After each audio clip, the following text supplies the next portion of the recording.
Ден по инцидентот во Охис надлежните направија увид и констатираа дека не постои опасност по здравието на граѓаните.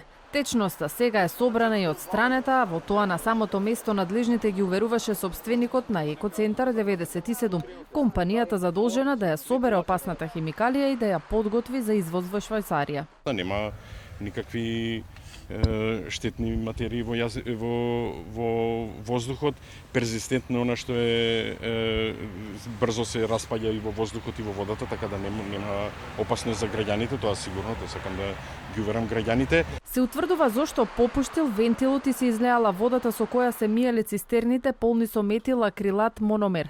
Протекувањето на опасната материја се случило уште во четвртокот вечерта. Надлежните не реагирале, се додека граѓаните од киселавода не се пожалиле на здравствени проблеми. Тоа се случило за многу кратко време. Вечерта, ноќта се случило, сабајлето веќе имаше аларм. Значи се случило ноќта. Не имаме чуварски служби, меѓутоа тие не успеале да видат ништо. Ноќта не успеале да видат ништо, сабајлето веќе осетиле луѓето мирис и одма пријавиле. Има. Што имавте? Печење малку како солзи од време на време ми доаѓа. Тоа е од хемикалите вам во Охис. Пропусти имало и ќе има, бидејќи работата се уште не е ставена под контрола. Предупредува граѓански активист кој поминал обука за управување со опасен отпад. Прве не видовме како се држи оваа работа под контрола во смисла на поставување на една ограда од мерни инструменти кои што ќе може да детектираат концентрацијата на одреден радиус оддалеченост од самото место на инцидентот, кои што ќе може да ги предупредат граѓаните во одредена насока. Охис крие 11 резервоари со опасни хемикалии, констатирал стечајниот управник. Овај процес на вадење на хемикалиите привршува сега. Тоа е во проектот што го работиме ние. Да. Сите 11 треба да ги Сите отстраните? 11. А колку има други по Охис и дали има други, тоа ние не знаеме. Кој е најпотровно опасно? Хлорот беше најопасен, тој во моментов е решен. Но граѓаните се сомневаат дека се работи за многу поголем број на опасни материи, освен она што досега е објавено во јавноста. Јас си буше вода на нив, на Хемтекс. Тогаш моментално да дојдат да видат каква плава вода испаѓаше од оздолека, никој не реагираше. Ја и реков и на тие газите што беа, што и буше.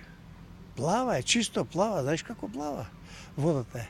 До 15 метра се што бушев, ја бушам со машина, бушалици. Делот на одите не излегува никогаш во јавно што беше пронајдено во понатамошните бушотини, контролни бушотини од каде што се зема мостри од подземна вода, каде што сите тие бушотини, сите тие бунари покажува загаденост од повеќе типови на загадувачи, не само од линдан. Поголем дел од имотот на Охис сега е приватизиран, но на ова место во иднина нема да работат фирми со слична дејност. Намената која што е предвидена во генералниот урбанистички план за Охис е Г2 лесна и не загадувачка индустрија на територија на територијата на стариот Охис. Од Министерството за здравство не упатија препораки до граѓаните по вчерашниот инцидент во Охис, но докторот Андон Чибишев од токсикологија на социјалните мрежи предупредува дека оваа опасна материја лесно се шири во воздухот со помош на ветер и до радиус од 1 километар.